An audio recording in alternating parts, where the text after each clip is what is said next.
Le chef de la Commission de l'Union africaine s'est dit inquiet mercredi de l'escalade des tensions militaires entre l'Éthiopie et le Soudan.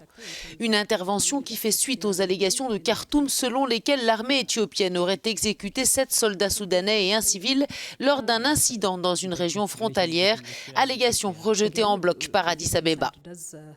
La partie éthiopienne regrette la perte de vies humaines conséquence d'une altercation provoquée par une unité de l'armée soudanaise. Les forces de défense éthiopiennes n'ont pas participé à cela et aucun prisonnier de guerre n'a été exécuté.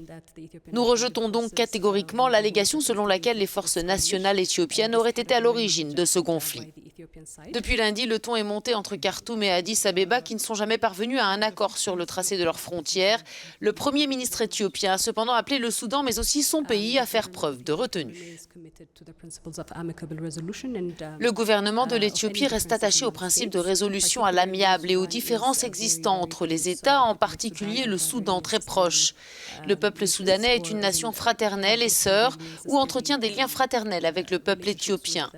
Notre participation au processus de paix au Soudan et les marées historiques qui ont soutenu ces relations ne doivent pas être oubliées et je ne pense pas que cette altercation puisse gâcher cela.